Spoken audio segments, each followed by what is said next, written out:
cuáles van a ser, digamos, todos esos parámetros que debe cumplir la entidad para que le sea adjudicada una obra o la prestación de un servicio.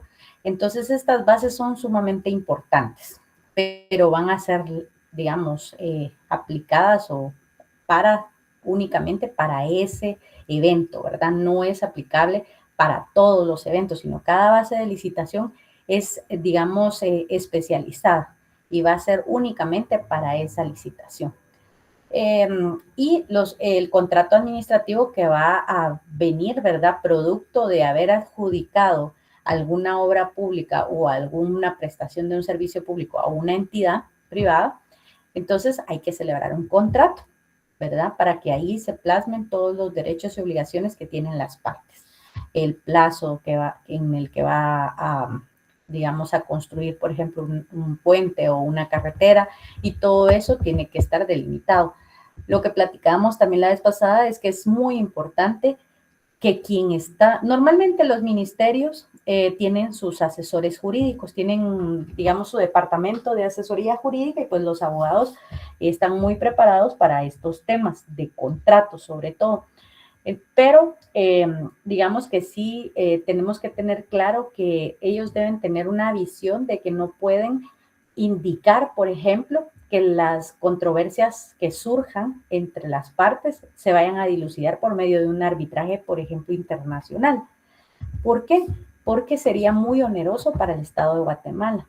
Entonces, sin embargo, hay empresas transnacionales que cuando pues van a prestar algún tipo de servicio público o van a hacer alguna construcción de alguna obra, ponen sus condiciones, ¿verdad? Y hay condiciones que no, que digamos que no están sujetas a discusión, ¿verdad? Entonces, en ese caso, habría que ver si, aunque se haya adjudicado a esta empresa, se va a poder celebrar el contrato como tal, o si, pues, aunque haya sido adjudicado, va a tener que modificarse por ese tema, ¿verdad?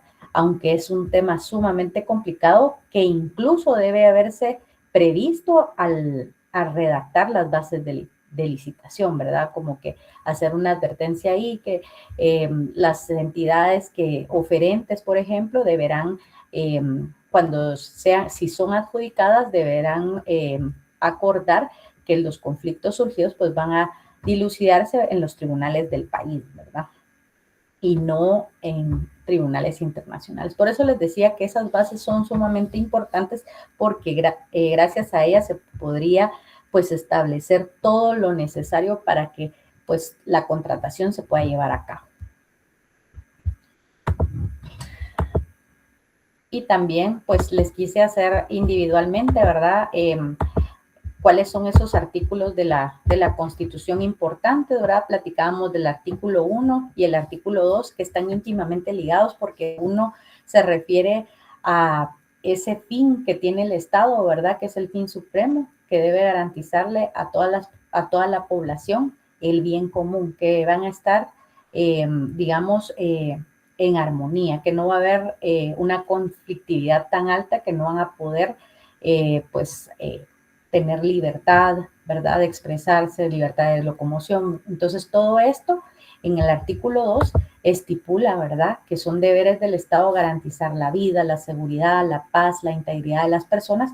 Entonces, estos dos artículos son primordiales, ¿verdad? Porque son la base de lo que el Estado debe cumplir y todo lo que encontramos después, ¿verdad? Pues ya son eh, especificaciones de estos temas, pero definitivamente estos son los dos artículos más importantes de la Constitución y están relacionados con la ley de contrataciones precisamente porque pues el fin que persigue el Estado al hacer todas estas contrataciones o todo este gasto público pues es garantizar los servicios públicos a la población, ¿verdad? Y satisfacer sus necesidades para que exista un bien común. Luego tenemos lo que es el artículo 119, que hablábamos, ¿verdad? Que son esas obligaciones que tiene el Estado de promover el desarrollo económico, de estimular la iniciativa de actividades agrícolas y pues todo eso lo hace a través de quienes, de sus entidades, ¿verdad? De sus instituciones como los ministerios encargados al respecto. También tenemos el artículo 120 que refiere a la intervención de empresas que prestan servicios públicos, ¿verdad?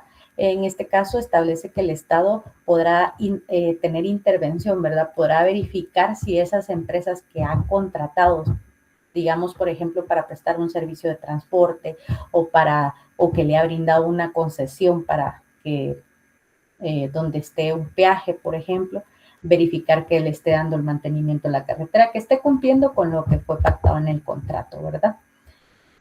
También tenemos el 121, que pues aquí es una enumeración de todos los que se denominan bienes del Estado, ¿verdad? Que son de dominio público.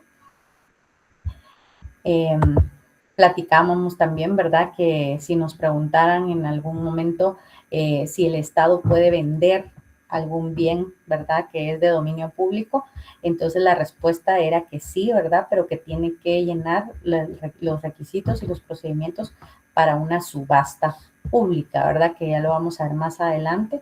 Entonces, en el 124 tenemos que se puede dar esta enajenación de bienes nacionales, ¿verdad? Siempre y cuando pues se lleven de conformidad con la ley. ¿Qué ley? La ley de contrataciones del Estado, que es la que refiere esta circunstancia. Y posteriormente pues tenemos el artículo 154, que todos los funcionarios y empleados públicos pues están sujetos, ¿verdad? A la autoridad, ¿verdad? Y son responsables de sus acciones y de todo lo que realicen en la función, ¿verdad? También que no pueden delegar una función, un cargo para el que están ellos asignados, ¿verdad? Obviando en los momentos en que tengan que ser suplidos por alguna razón. Luego tenemos el artículo 155 que habla ya específicamente de la responsabilidad de los funcionarios y empleados públicos. En este caso, pues no es solo un tipo de responsabilidad, sino que tenemos responsabilidad civil por daños y perjuicios, responsabilidad penal por haber cometido algún delito, responsabilidad de cuentas, ¿verdad? Que hablábamos que en el caso de cuando el Estado, el propio Estado es quien está demandando, ¿verdad?, al empleado público por haber hecho incurrir al Estado en gastos, ¿verdad? Entonces le puede demandar por daños y perjuicios, pero ahí no sería un juicio civil, sino que ahí sería un juicio de cuentas el que se tendría que llevar. Entonces tenemos que es una gran responsabilidad tener un cargo público, independientemente de en qué organismo de Estado o en qué entidad descentralizada autónoma se encuentra. Ahí sí que las responsabilidades son grandes.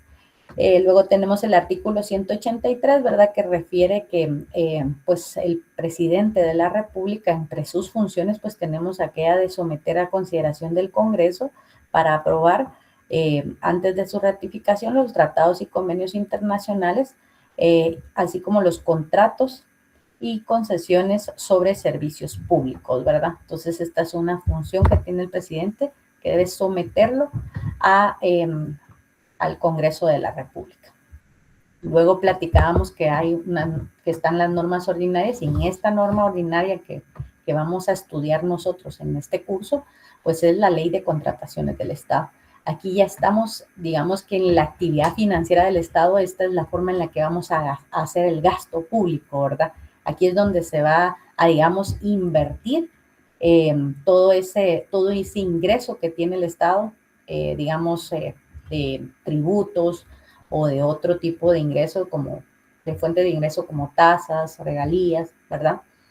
Entonces, esta ley de contrataciones del Estado es una ley que ha sido bastante modificada, tiene muchas reformas, precisamente porque pues se ha tenido que ver la necesidad de adicionar determinadas circunstancias, determinados órganos, porque pues de una forma legal habían evasiones para tener que aplicar los procedimientos de la ley que establece la ley de contrataciones, ¿verdad? Entonces, digamos que algunas entidades descentralizadas, autónomas y otro tipo de instituciones que reciben dinero del Estado, pues evadían utilizar la ley de contrataciones para poder realizar, digamos, contratos y compras sin necesidad de llevar estos procedimientos porque consideraban que eran demasiado extensos, ¿verdad? Y con muchos requisitos. Y ellos necesitaban hacer las compras pues de una forma más rápida. Entonces empezaron a hacer temas así como de fideicomiso. Entonces decían, no, en el caso de la Municipalidad de Guatemala, que fue uno de los casos, digamos que para decir que ella no era la que estaba ejecutando los fondos públicos, ¿verdad? Los fondos de la municipalidad, entonces constituía un fideicomiso para que fuera un banco el que estuviera administrando ese dinero. Entonces, cuando le hacían algo, contraloría o le hacían algún reparo o algo, pues decían, no, es que esto no, nosotros no lo estamos administrando, es el banco el que lo administra por medio del fideicomiso, digamos que el transporte.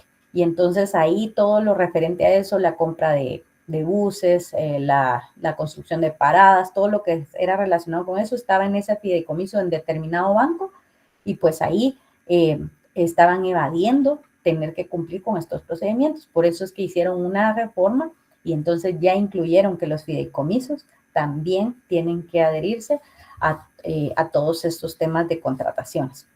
Pero eso lo vamos a ver ahorita más adelante. Aquí en esta diapositiva, pues tenemos en términos generales, ¿verdad? El objeto de la ley, que es lo que vamos a profundizar hoy, pero quise, digamos, hacerles una recopilación de lo que vimos en la clase anterior. Entonces, el objeto de la ley, vamos a estudiarlo precisamente en la clase de hoy a fondo. Solo nos vamos a dedicar al objeto el día de hoy. Y pues también vamos a ver los órganos competentes. Eso va a ser en otra sesión. Y los procedimientos que se deben realizar, ¿verdad? Para todas esas adquisiciones públicas o contrataciones y que van a ver que son bastantes, ¿verdad? Licitaciones, cotizaciones, compra directa, dependiendo de qué monto sea la obra o para qué va a ser destinado. Entonces, así se va a determinar cuál va a ser el procedimiento que se debe aplicar. También tenemos los recursos, ¿verdad? Los recursos administrativos, que esos son importantes porque es la oportunidad, la primera oportunidad de defensa que tiene un particular frente a alguna cuestión que pues no le haya sido favorable o considere que no fue de acuerdo a la ley de contrataciones. Entonces, ante el órgano administrativo puede plantear un recurso administrativo que puede ser revocatoria, reposición, les coloqué aquí, pero normalmente ya solo es recurso de revocatoria. Y pues ya si este recurso es desfavorable o no y la parte pues quiere continuar, entonces ya eso ya pasaría de la vía administrativa a la vía jurisdiccional o judicial, ¿verdad? Entonces ahí habría la intervención de un juez o de un árbitro, dependiendo, como les comentaba, si es un arbitraje nacional o internacional, un contencioso administrativo, ¿verdad? O la jurisdicción ordinaria, que sería los juicios sumarios, ejecutivos, ¿verdad? Dependiendo de qué tipo de contrato estemos tratando, ¿verdad? Posteriormente tenemos también que vamos a estudiar la ley de probidad y responsabilidad de funcionarios y empleados públicos, los decretos de emergencia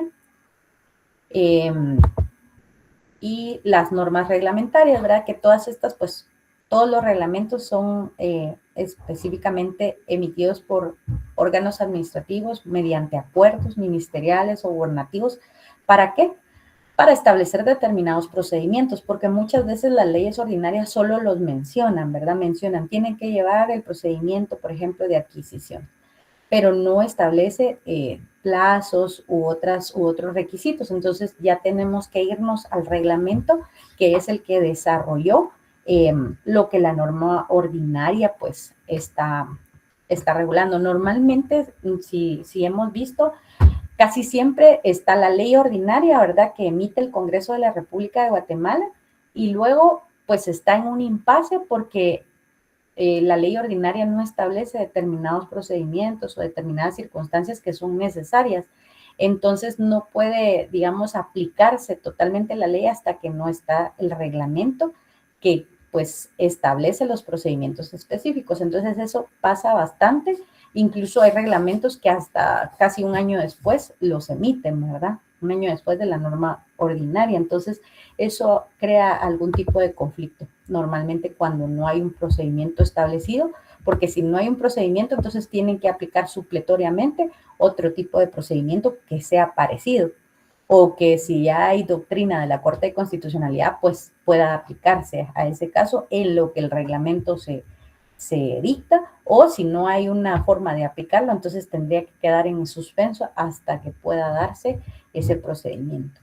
Y luego tenemos, pues, como les comentaba, los reglamentos, ¿verdad? La Ley de Contrataciones del Estado, el del Registro General de Adquisiciones del Estado, las normas para el uso del sistema informático, ¿verdad? Que es Guatecompras, que ese es otro tema, digamos, también bastante complejo, y los manuales de procedimientos que comentábamos que cada institución tiene su manual para realizar todas estas actividades, ¿verdad? Entonces tiene que hacer una unificación de ese manual de procedimiento y de lo que establece la ley de contrataciones, ¿verdad? Para poder realizar unas buenas bases que vayan a fortalecer, ¿verdad? Lo que va a ser esa adjudicación que se va a realizar y que pues evitar, ¿verdad?, que se vuelva un tema primero de conflicto administrativo, ¿verdad?, por el planteamiento de algún recurso, o que posteriormente no se pueda resolver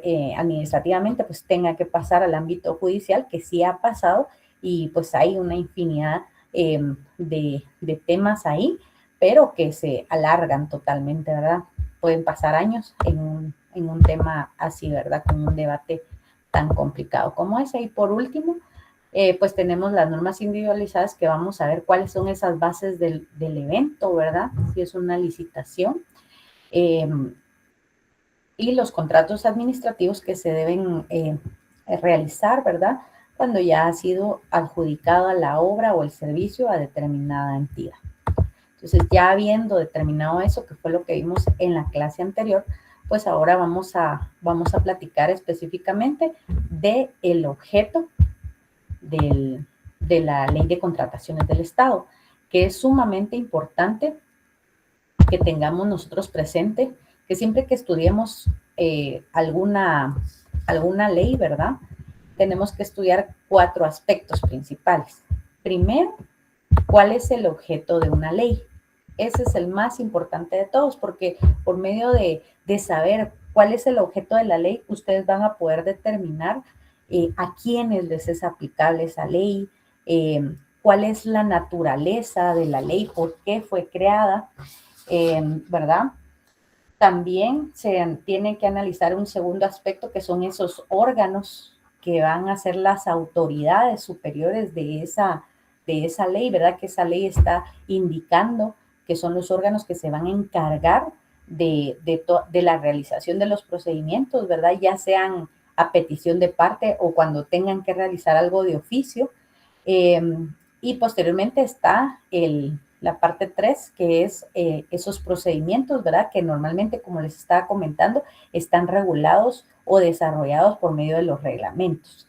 Y por último, los recursos, ¿verdad? Que como les comentaba, es el primer medio de defensa eh, que tiene la parte, ¿verdad? O el administrado para poder, pues, acudir al órgano administrativo y que le dé una respuesta, ¿verdad? Del por qué, por ejemplo, no se le adjudicó una obra, ¿verdad? Porque digamos que todas estas empresas que son oferentes, pues invierten, ¿verdad? En este tema porque tienen que hacer una presentación y todo este tema. Entonces es un tipo de que ellos hacen un gasto. Entonces, cuando no les es adjudicado y ellos cumplieron con todas las bases y digamos que son la de mejor calidad, que son la que tiene el mejor precio, que supuestamente eso establece la ley que hay que tomar en cuenta para adjudicación. Entonces, pues es ahí donde vienen estas impugnaciones, ¿verdad? O puede ser otro tipo de impugnación dependiendo, porque siempre surgen conflictos, ¿verdad? Y para eso está el derecho, para solucionar esos conflictos. Entonces quedamos, ¿verdad? Los 4 aspectos principales que deben estudiar, no solo en el caso de derecho financiero, ahorita que vamos a estudiar la ley de contrataciones, sino que todas las leyes que ustedes tengan a bien estudiar, tienen que estudiar esos 4 aspectos, ¿verdad? el objeto, que es lo primordial. Si ustedes saben cuál es el objeto de una ley, aunque no la lean completamente, ustedes tienen la idea, ¿verdad? De qué normas o qué está normando esa ley, ¿verdad? A quiénes está regulándoles la conducta, qué circunstancias son las que regula, ¿verdad? Entonces eso es importante. Número 2, los órganos, ¿verdad? Los órganos encargados de esta ley, los procedimientos que se deben realizar para determinada circunstancia y los recursos administrativos o judiciales que se pueden promover. Entonces, en nuestro caso, ahorita vamos a entrar a ver lo que es el objeto de la Ley de Contrataciones del Estado. ¿Sí? Entonces, en principio, pues todos diríamos, ¿verdad? El objeto de la Ley de Contrataciones del Estado es, pues, normar todas esas relaciones, ¿verdad?, que se den entre el Estado y las empresas que realicen la prestación de servicios o de obra pública, ¿verdad? Sin embargo, como les comentaba, como es un tema que ha sido muy debatido, muy complicado, se han dado casos de donde se ha evadido, ¿verdad?, para poder hacer compras sin llevar los procedimientos. Entonces, es un tema que también se ha complicado penalmente en algunos casos. Entonces, para evitar esto, pues han ocurrido muchas reformas en esta ley, ¿sí? Esta ley de contrataciones del Estado fue, digamos, emitida por el Congreso de la República mediante el decreto 57-92. Esto quiere decir que fue emitido el 5 de octubre de 1992. Imagínense hace cuánto tiempo. Fue promulgado el 21 de octubre de 1992, es decir, que fue sancionado, ¿verdad?, firmado por el presidente, quien dio la orden de publicarlo el 27 de octubre de 1992 e inició su vigencia en el 11 de noviembre de ese mismo año. Bueno, aquí en la diapositiva ustedes alcanzan a ver que les coloqué otros números de decreto y otras, digamos, otras fechas. Todo esto que ven acá son las modificaciones que ha tenido la Ley de Contrataciones del Estado desde que fue creada. Imagínense que en el 92 fue emitida y ya en el 97 estaba sufriendo su primera modificación.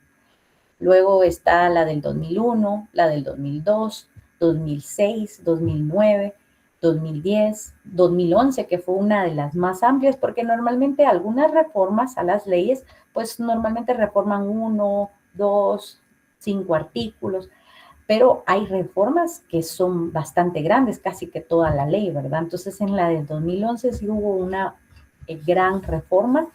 Luego en 2015, 2016, 2017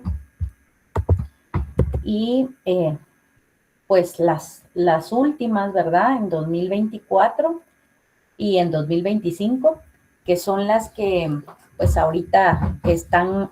Estas más que todo no fueron para modificar como tal una parte de la ley, sino para adicionar algo. Normalmente cuando se adiciona por medio de una reforma a una ley que ya existe, pues es porque tal vez han creado alguna institución o han creado o se ha emitido alguna ley que va a normar algo específico. Entonces, se tiene que adicionar que, digamos que determinado aspecto no va a ser aplicable para esos temas, sino que en un tema específico va a aplicar la ley especial que fue creada mediante el decreto X, ¿verdad?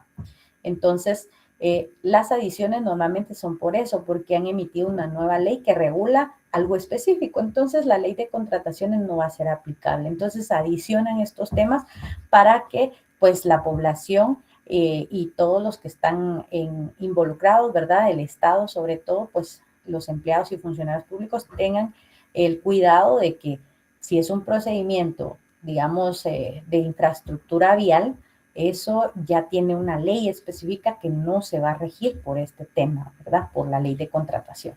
pero tiene que establecerlo directamente la ley, porque si una ley es emitida por el Congreso, eso quiere decir que es de carácter general y obligatorio, de observancia obligatoria. Entonces, para poderlo modificar tiene que ser de la misma manera, por medio de un decreto, aunque sea un simple artículo el que se va a modificar, porque hay leyes nuevas que no modifican el artículo solo de una ley, sino que de varias leyes. Entonces, la misma reforma, el mismo decreto, adiciona o modifica los artículos de distintas leyes, no solo de una.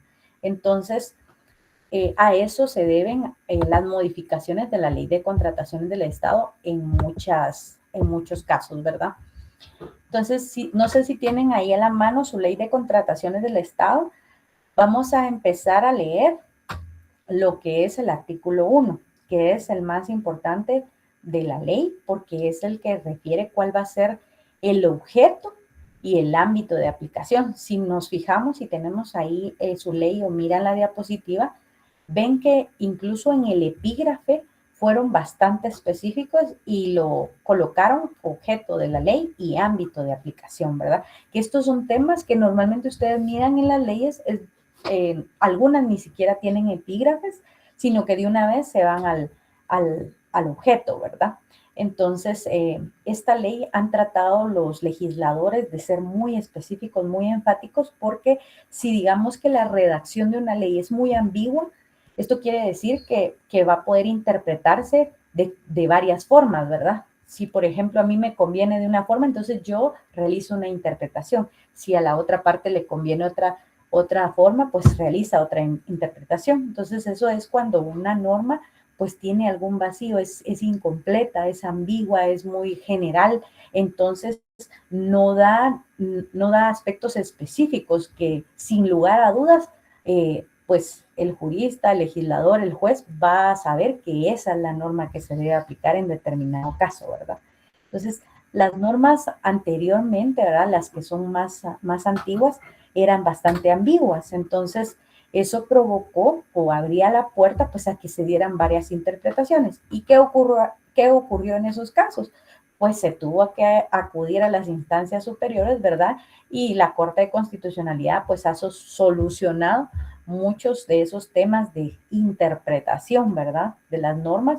También la Corte Suprema de Justicia por medio de las casaciones, ¿verdad? En materia civil, penal y específicamente en materia tributaria también, pues ha hecho esos análisis de interpretación de la norma. ¿Qué quiere decir la norma? ¿Cómo se va a aplicar? ¿A quiénes se va a aplicar? Porque pues no eran muy precisas, muy claras. Entonces, en esta ley sí les quiero decir que han tratado los legisladores de ser específicos, de ser claros, de ser precisos, de no dejar nada a la interpretación o a la duda, ¿verdad? O no dejar lagunas que puedan dar lugar a conflictos, ¿verdad? Eh, o a que la ley no era aplicable en este caso por tal motivo, ¿verdad? Entonces, esta ley sí trata de ser muy específica.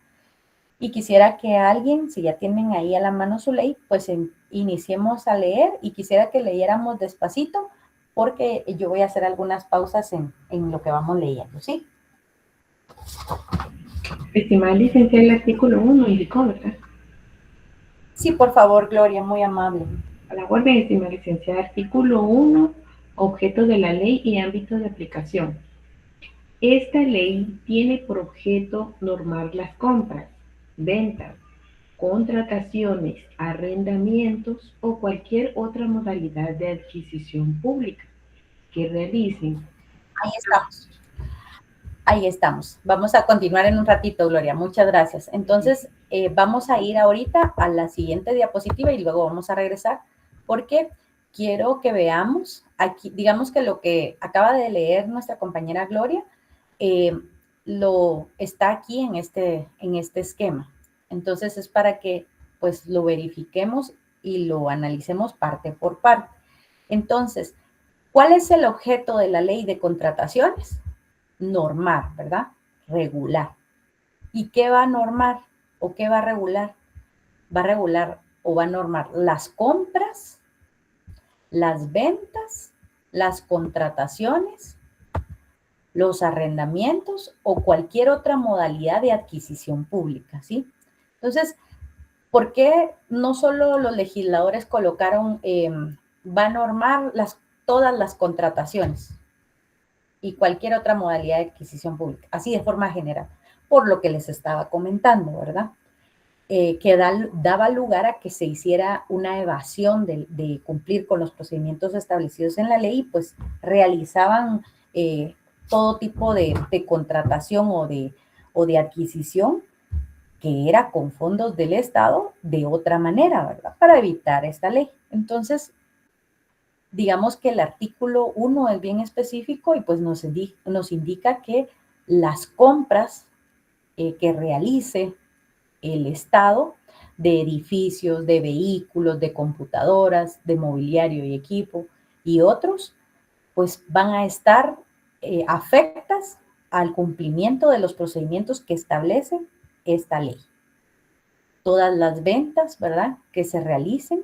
En este caso, en el primero de las compras, cuando yo digo Estado me refiero a todo, ¿verdad? Incluso en esto de las compras, se recuerdan que en las clases anteriores yo les comentaba de esa compra del edificio que hizo el Ministerio Público por 35 millones de quetzales en zona 5. Entonces, digamos que esta compra debió haberse regido por la ley de contrataciones del Estado. ¿Por qué? Porque digamos que el Ministerio Público, aunque es una entidad, pues digamos, que tiene su propio representante y todo, porque tiene personalidad jurídica y todo, necesita tener ingresos, ¿verdad?, del Estado. Entonces, todos los que tengan fondos públicos tienen que regirse por la ley de contrataciones del Estado.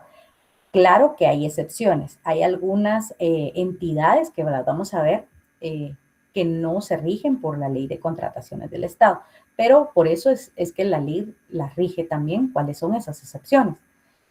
En las ventas, por ejemplo, que el Estado tiene varios bienes, ¿verdad? Pero quiere vender un edificio en particular, entonces, porque quiere adquirir otro o necesita fondos, entonces puede venderlo. Y todo debe hacerlo con base en la ley de contrataciones del Estado, ¿sí? También las contrataciones, por ejemplo, de contratos de obra pública, concesiones administrativas, la prestación de un servicio, por ejemplo, cuando las municipalidades pues no se dan abasto para la prestación del servicio de transporte, por ejemplo, entonces hay que hacer un contrato con una entidad privada para que se encargue de la prestación de ese servicio de transporte, ¿verdad? O un contrato de suministros, que esos contratos también los realiza, por ejemplo, los organismos de Estado que necesitan suministro de servicios, de bienes, trabajos de remodelación en algunos edificios para poderlos adaptar a determinado servicio público. Entonces, todo esto, digamos que sí tiene que estar regulado, ¿verdad?, por los procedimientos y tienen que adherirse a estos procedimientos. Luego tenemos los arrendamientos, ¿verdad?, que pues el Estado puede arrendar los bienes, edificios, salones, incluso puede darse que el Estado arrende a un particular o puede ser que el particular le arrende al Estado, ¿verdad? En cualquiera de las dos vías tiene que regirse por la ley de contrataciones del Estado, ¿sí? Y por último, pues donde refiere o cualquier otra modalidad de adquisición pública, pues puede ser que sea una permuta, ¿verdad? Que no se trate de una compraventa, sino que sea una permuta, ¿verdad? Un cambio de un bien por otro, una donación, ¿verdad? Que venga algo de forma internacional o incluso una donación nacional también podría ser. Una adjudicación de un bien, ¿verdad? Que algún particular tenga una deuda con el Estado y para pagar lo que hace es que pues le da un bien, entonces se hace esa adjudicación en pago de la deuda que pueda tener esta entidad o empresa particular con el Estado, ¿verdad? Entonces, todos estos elementos son los que pues contiene el artículo 1, ¿verdad? Que es que la ley tiene por objeto normar todas las compras, porque pudieron haber puesto compraventa, ¿verdad? Pero pusieron compras, ventas, contrataciones, arrendamientos o cualquier otra modalidad, ¿verdad? Entonces, en este caso, esta ley, su objeto, ¿cuál es? Normar las compras, ventas, contrataciones, arrendamientos y cualquier otra modalidad de adquisición pública, ¿verdad? Que realice alguna de las instituciones, pueden ser los organismos de Estado, los 3 organismos del Estado, pueden ser las entidades descentralizadas y autónomas, todas las, también hay ONGs que reciben bienes del Estado, por lo tanto tienen que ejecutar ese dinero que reciben de conformidad con la ley de contrataciones del Estado. Incluso hay entidades privadas que ahorita lo vamos a verificar. Entonces, ya viendo este análisis, el objeto, entendiendo para qué fue creada esta ley, ¿verdad? Con qué objetivo fue que los legisladores la crearon. Y quisiera que nos fuéramos a los considerandos de la ley, porque toda ley, digamos que los considerandos no solo son un adorno, ¿verdad? O para que se mire bonito, sino que los considerandos de todas las leyes tienen que referir cuál es el espíritu de la norma, por qué esa norma fue creada, cuál fue la razón, porque siempre hay un motivo por el que una ley debe ser creada, y es porque tal vez se dio un hecho social, ¿verdad? Que provocó conflictos, pero como no estaba normado, entonces pues se han dado, digamos que ahí no se ha cumplido con los fines del Estado. Entonces, por esa razón, en los considerandos de todas las leyes, ustedes van a encontrar cuál es el espíritu de la norma, por qué fue creada, qué es lo que los legisladores vieron o tuvieron a la vista para tener que crear una ley, ¿verdad? Entonces, en este caso, si alguien tiene ahí su ley, por favor que leamos el considerando de esta ley. El primer considerando, por favor. Considerando. Gracias. Considerando que como consecuencia de la aplicación del decreto número 35-80 del Congreso de la República, la ley de compras y contrataciones se ha confrontado serios obstáculos para la pronta ejecución de obras y adquisición de bienes, suministros y servicios que requiere el Estado, sus entidades descentralizadas y autónomas, unidades ejecutoras, las municipalidades y las empresas públicas estatales y municipales, con el consiguiente atraso en la realización de los programas de desarrollo nacional. Continúe, considerando que las contrataciones administrativas se encuentran en diferentes cuerpos legales con ciertos obsoletos que no permiten el desarrollo eficiente de la administración pública, siendo necesario emitir una sola ley de fácil aplicación, considerando que es deber del Estado promover el desarrollo económico de la nación en beneficio de sus habitantes y para la realización de bienes del bien común. Por tanto, muchas gracias, Juan Carlos. Con eso estamos bien. Gracias, Juan Carlos. Entonces, como les comentaba, en el caso cuando fue creada esta ley, pues los legisladores tuvieron a bien indicar que había muchas, digamos, muchas normativas que regulaban algunos procedimientos, ¿verdad? Pero que eso provocaba conflictos porque no había una unificación ni una uniformidad. Entonces, lo que ellos hicieron fue que mejor todo eso lo concretizaron en una sola ley, ¿verdad? Y por eso fue que crearon la ley del Estado. Y si se fijan, en el último considerando que leyó el compañero, establece que es deber del Estado promover el desarrollo económico de la nación. Si nos retrotraemos a la Constitución, en el artículo 2, donde establece los deberes del Estado, pues ahí tenemos este fundamento, ¿verdad? Que viene constitucionalmente. Entonces, a eso me refería con que, pues, los legisladores vieron la necesidad de pues, crear esta norma. Ahora, en esta diapositiva yo les quise colocar lo que es el alcance de la ley. Pero previamente a hablar de ese alcance, ¿verdad? O a quienes abarca esa ley o a quienes les aplica, quisiera que platicáramos un poquito de un tema que puede ser complicado o no, si no lo estudiamos, ¿verdad? Entonces, aquí en la diapositiva anterior, cuando nos referimos a las contrataciones, ¿verdad? Donde decimos contrato de obra, contrato de un servicio público, trabajos de remodelación y otros. Aquí en estos casos se incluye también cuando las entidades, ¿verdad?, van a contratar a algún trabajador.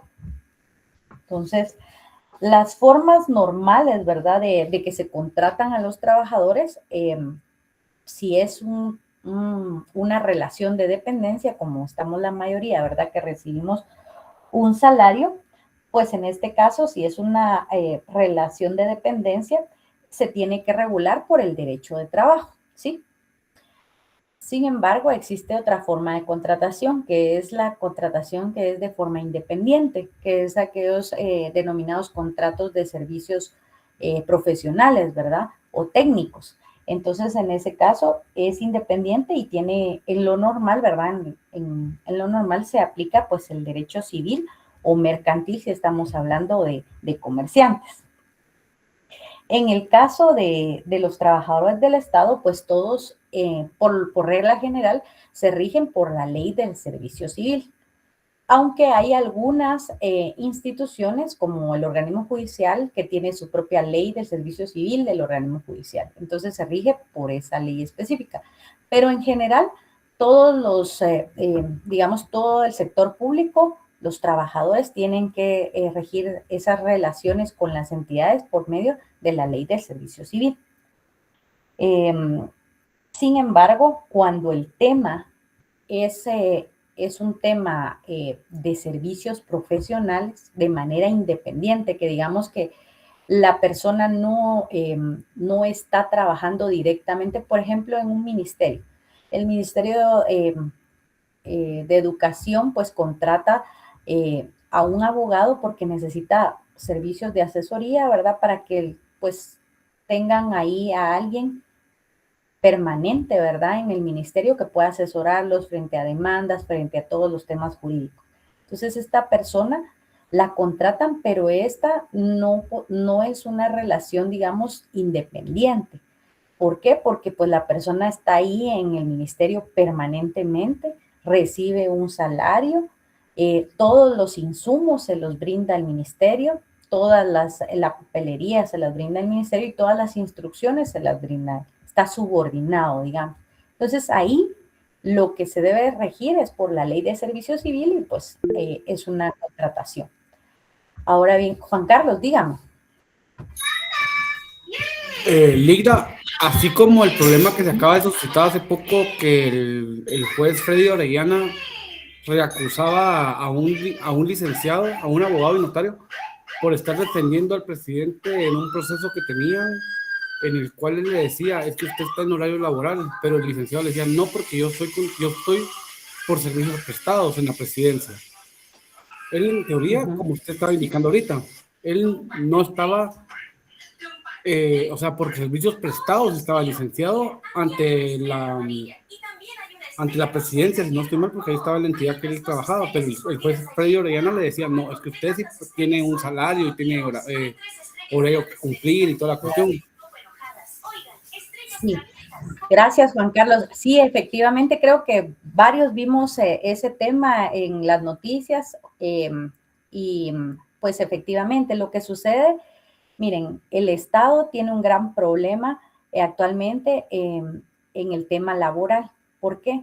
Porque realiza contrataciones simuladas, ¿verdad? Donde disfraza una relación laboral como que es de contrato de servicios profesionales o técnicos, ¿verdad?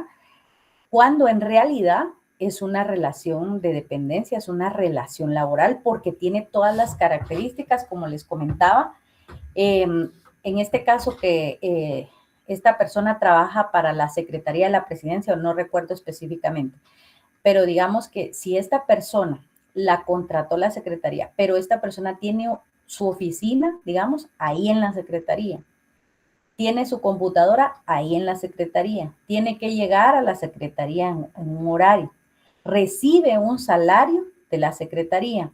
Entonces, aunque en el contrato que pactó, digamos, que firmó el abogado en este caso, se haya querido variar y decir, recibe de honorarios profesionales tanto y otras cuestiones para tratar de disfrazar que era una relación de independiente, ¿verdad? De contrato de servicios profesionales o técnicos, la Corte de Constitucionalidad ha establecido que en varias sentencias, hubo un montón de sentencias, que eso es una simulación laboral, ¿verdad? Porque reúne todas las características de relación laboral, aunque el documento en el que se plasmó no sea el adecuado, ¿verdad? Entonces, cuando sucede eso, lo que ha establecido la Corte es que declara la existencia de la relación laboral y por lo tanto incluso a veces lo que hace el Estado es que despide a los trabajadores porque como los contratos 029, que son normalmente los que son así de servicios técnicos y profesionales,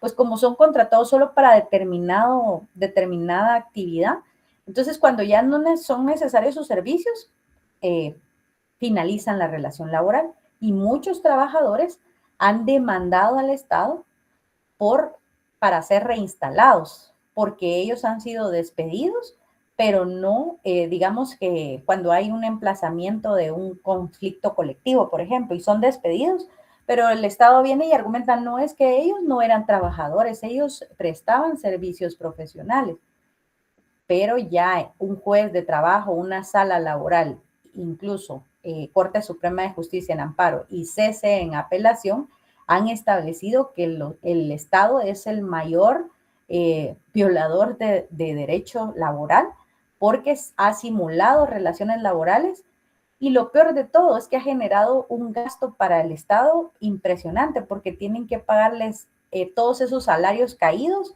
y reinstalarlos en su puesto de trabajo. Y muchas veces han pasado tal vez 5 años, ¿verdad? Y la persona ya está trabajando hasta en otra dependencia del Estado y cuando le notifican tiene que ir a decir, ¿verdad? Que ya está trabajando y solo recibe el pago de esos salarios, que son cantidades que uno dice, ¿verdad? Que esto va a dejar al Estado pues sin, digamos, recursos, ¿verdad? Porque es un tema complejo. Incluso la Corte de Constitucionalidad emitió una sentencia hace como 2 años más o menos, donde estableció que todas esas relaciones que el Estado contrata simulando, las trasladó de 029 a 011. Entonces, digamos que todas esas personas que estaban como 029 pasaron a ser 011. Y pues ahí cambió bastante, ¿verdad? Porque varias instituciones se vieron afectadas porque como ya habían contratado a otros como 029, tuvieron que, digamos, rescindir ese contrato y reinstalar a todos estos trabajadores que fueron determinados que era una relación laboral, ¿verdad? De dependencia. Entonces, lo que comentaba el compañero, sí, y en este caso al juez, digamos, le dice eso, ¿verdad? Usted tiene un horario, tiene esto, tiene el otro, entonces, digamos que no podría opinar específicamente porque no, el caso específico no sé cómo fue el contrato, ¿verdad? Y tendría uno que establecer esa situación para ver si de verdad, pero lo más seguro es que sí, porque normalmente el Estado simula una relación laboral. Pero ¿por qué les estoy diciendo todo esto? Porque los contratos que se realizan de servicios de independientes, ¿verdad? Que sí son de verdad, que se contratan solo para determinada situación. Por ejemplo, que el Ministerio de Educación tiene que contratar un abogado, pero dice, no vamos a contratar un abogado para que esté de planta en la institución, sino que cuando haya un caso que necesitemos servicios de abogacía, pues vamos a contratar a un abogado independiente. Lo vamos a ir a contratar a su oficina, él va a trabajar desde su oficina y va a hacer las cuestiones que se consideren, ¿verdad?, de conformidad con los casos que tenga en el que el Ministerio de Educación pues sea demandado. y se le van a pagar sus honorarios de conformidad con el arancel, ¿verdad? Con la ley. O incluso si condenan, ¿verdad? Entonces ahí son los honorarios que se le van a pagar porque es independiente, ¿verdad? Entonces ahí esa contratación sí se debe normar por la ley de contrataciones del Estado. O sea que lo que yo quiero que entendamos es que si es una relación de dependencia donde tienen un salario, tienen un horario, aunque, ¿verdad? Aquí dejemos aparte esas simulaciones que hace el Estado, pero si es una contratación donde es un trabajador que sus servicios siempre van a ser necesitados, por ejemplo, un maestro en el Ministerio de Educación, sabemos que es una relación de dependencia, ¿sí? Entonces, esa relación se va a normar por la ley de servicio civil, ¿sí? Ahora bien, si el Ministerio de Educación está contratando, por ejemplo, un electricista porque tuvo un problema en una escuela, entonces ahí o a una empresa que se dedica a la electricidad o que quiere poner Wi-Fi en las escuelas por la tecnología, ¿verdad? Para que los estudiantes se actualicen. Entonces, en este caso, va a ser una contratación de esa empresa, ¿verdad? Para que preste ese servicio y coloque todas las cajas, todos los cables necesarios, pero tiene que regirse por la ley de contrataciones del Estado. Porque está contratando a una empresa, ¿verdad? Para que realice determinado trabajo. O normalmente puede ser que tal vez no sea una empresa, sino que sea una persona como lo que les comentaba, un abogado, un contador, un auditor. Entonces, si es un contrato independiente de servicios profesionales o técnicos, debe regirse por la ley de contrataciones del Estado. Si es una relación de dependencia, ¿verdad? Donde va a estar directo, que no es temporal, ¿verdad? Que va a estar ahí en la institución, que va a tener su oficina, que tiene un horario, que todo se lo brinda a la institución, ahí se debe regir por la ley de servicio civil. Entonces, no sé si nos queda claro esa diferencia para que la tengamos presente, que los contratos que realicen con trabajadores que van a ser solo temporal o y que son independientes de servicio profesional, pero sí real servicio profesional, entonces esos deben llevarse acá. Ahora si son, digamos que son trabajadores que van a ser permanentes, porque si es Ministerio de Educación, son maestros, o si es otra institución, ¿verdad? Si es el Ministerio de Agricultura, son otro tipo de contrataciones, entonces en esos casos sí se tienen que regir por la ley de servicio civil, ¿sí? Aparte es esa tergiversación que se ha hecho de los contratos 029 y de todos los contratos que son independientes, ¿verdad? Que han disfrazado relaciones auténticas laborales que de conformidad con los artículos 18 y 19, pues tienen la naturaleza de ser un contrato de existencia de relación laboral, no un simple contrato para un servicio profesional temporal, ¿verdad? Para un caso específico. Entonces, en esto quiero que tengamos claro que si es un tema que no es permanente y que es solo para un caso específico o que es temporal o que es específico de servicios técnicos o profesionales, pues ahí sí debe realizarse la contratación con base en el procedimiento que para el efecto establece esta ley, ¿verdad? No sé si nos quedó claro ese aspecto. Si nos quedó claro, entonces pasamos ahora sí, a la siguiente diapositiva. Entonces aquí, ¿a quiénes abarca esta ley? ¿Cuál es el alcance de esta ley? Y entonces para el efecto vamos a continuar, Gloria, con la lectura del artículo 1, donde nos quedamos hasta donde decía, si quiere vuélvalo a leer y continúe con el inciso A, por favor. Si está por ahí Gloria o alguien más.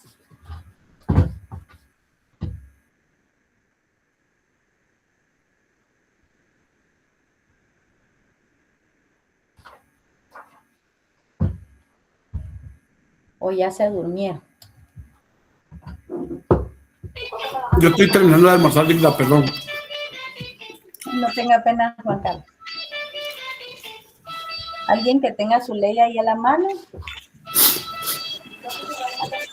Artículo 1. Objeto de la ley y ámbito de la aplicación. Esta ley tiene por objeto normar las compras, ventas, contrataciones, arrendamientos o cualquier otra modalidad de adquisición pública que realicen A, los organismos del Estado, B, las Permítame un entidades de... momentito. Entonces, gracias, Crismel. Ahí donde tenemos el inciso A, los organismos de Estado. ¿A qué se refieren? Los tres organismos del Estado: organismo legislativo, organismo ejecutivo y organismo judicial. ¿Por qué? Porque pues todos estos organismos reciben fondos públicos, reciben fondos del Estado. Les es asignado un presupuesto, ¿verdad? Que de dónde proviene, de los tributos y de las otras fuentes de ingreso que obtiene el Estado. Entonces, acá en el inciso A no solo tenemos organismo legislativo, ejecutivo y judicial, porque siempre que estos organismos todos necesitan contratar, digamos, quién les va a suministrar el papel, quién les va a suministrar las computadoras, quién les va a prestar el servicio de telefonía. Tienen que contratar también, digamos, trabajadores temporales que son para determinado servicio profesional independiente. Entonces, todos estos que reciben fondos o que ejecutan fondos del Estado, fondos públicos, están regidos con la ley de contrataciones del Estado. Deben realizar toda la ejecución que hacen con base en los procedimientos de la ley de contrataciones y sus manuales propios, ¿verdad? Que tengan, que son como directrices que cada organismo tiene, ¿sí? Además de los tres organismos del Estado, quiero que aquí en el A, porque como el artículo solo establece así los organismos del Estado, pero en el inciso A, cuando hablamos del Ejecutivo, ahí debemos incluir todas las entidades centralizadas, ¿sí? ¿Cuáles son las entidades centralizadas? Recordemos, derecho administrativo, son aquellas que no tienen personalidad jurídica propia, ¿sí? Como por ejemplo las secretarías, todas las secretarías de la presidencia, la vicepresidencia. Entonces, todas esas entidades centralizadas también se deben regir por la ley de contrataciones del Estado. A eso se refiere el inciso A cuando refiere los organismos del Estado: organismo legislativo, ejecutivo y judicial. El ejecutivo con todas las dependencias centralizadas. Centralizadas porque dependen del gobierno central y porque las entidades centralizadas, esa es su diferencia con las entidades descentralizadas y autónomas, que las entidades centralizadas no tienen personalidad jurídica propia, ¿sí? Sino que todo tienen que hacerlo a través del Ejecutivo, ¿verdad? Ahí también encontramos a los ministerios, por ejemplo. Si bien es cierto, tienen un ministro, el ministro es nombrado por el presidente de la República, ¿sí? Entonces, ellos, digamos que los ministerios tampoco tienen personalidad jurídica propia, son entidades centralizadas, ¿sí? Dependen del gobierno central. Entonces, en el inciso A, abarca a todos los organismos del Estado y los que ya comentamos. Continuemos, Crismel, si me hace el favor, inciso B. Inciso B, las entidades descentralizadas y autónomas, incluyendo las municipalidades. Gracias, Crismel. En este caso, como les comentaba, las entidades centralizadas son aquellas que tienen personalidad jurídica propia. Las entidades autónomas, ¿verdad? Que son aquellas que se llaman autónomas porque, digamos que ellos tienen sus propios, recaudan sus propios fondos, ¿verdad? Pero siempre, digamos que esos fondos no son de ningún particular, esos fondos también son públicos, ¿sí? Entonces, y aquí le colocaron todavía más, incluyendo las municipalidades, pero con solo haber colocado autónomas, ahí están las municipalidades. Pero vamos a lo que les comentaba otra vez de la precisión que quisieron tener los legisladores. Por si les quedaba duda, las municipalidades están incluidas aquí, ¿verdad? Entonces, ¿y qué otra entidad? ¿Qué otra entidad es autónoma? La gloriosa Universidad de San Carlos de Guatemala. La Universidad de San Carlos de Guatemala. Digamos, ¿ustedes creen que la Contraloría General de Cuentas tiene que regirse por la Ley de Contrataciones del Estado. Sí, También el Registro General de la Propiedad, también pertenecen al... aunque en el caso del Registro General de la Propiedad tuvo que ser la Corte de Constitucionalidad la que aclarara ese tema. ¿Por qué? Porque el Registro General de la Propiedad decía, no, nosotros no recibimos fondos públicos, nosotros lo que recibimos son los, digamos, lo que es, son los honorarios, ¿verdad?, que pagan por el servicio de las certificaciones y que no sé qué, ¿verdad? Entonces el Registro de la Propiedad no quería cumplir con los procedimientos que establece esta ley. Sin embargo, como ya les dije, ¿verdad?, la Corte de Constitucionalidad tuvo que hacer un análisis, una interpretación, ¿verdad?, e indicarle que sí están sujetos a la Ley de Contrataciones del Estado, ¿sí? Entonces siempre, digamos que siempre van a haber instituciones que van a decir no, que no estoy sujeto y así, pero digamos que la interpretación que uno debe entender es que todas las entidades descentralizadas, autónomas, incluyendo las municipalidades, que ese parrafito está de más, pero como, digamos, siempre entran en esa duda, entonces colocaron que incluía a las municipalidades. Continuemos con el inciso C, Cris. Y así como el IX, que es semiautónomo. El IX también, pero es semiautónomo, pero también recibe fondos del Estado, ¿verdad?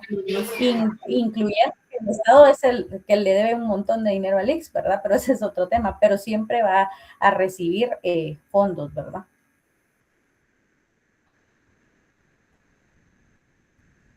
Continuemos con el inciso C. Inciso C. Las entidades o empresas, cualquiera sea su forma de organización, cuyo capital mayoritariamente está conformado con aportaciones del Estado. Bueno, entonces acá tenemos que también las entidades o empresas, cualquiera que sea su forma de organización, cuyo capital esté conformado por aportaciones del Estado. Como ejemplo, aquí les podría decir el Crédito Hipotecario Nacional. Es un banco, pero sí recibe fondos públicos, ¿verdad? Recibe fondos del Estado, entonces él encuadra en esta situación. También el Instituto de Fomento de Hipotecas Aseguradas, FHA, también recibe fondos públicos. Podemos decir que Empagua, la empresa municipal de agua, también recibe fondos, porque recibe fondos de la municipalidad y la municipalidad recibe fondos públicos, ¿verdad? Entonces, estas instituciones también están sujetas a la ley de contrataciones. Sin embargo, por temas de tiempo, lo vamos a dejar hasta aquí y vamos a continuar con este tema en la próxima sesión. Primero Dios, el próximo miércoles, también de forma virtual. Y yo voy a estar subiéndoles esta diapositiva. Si tienen alguna duda, pueden leerlas y pues en la otra sesión vamos a estarlo analizando, ¿verdad?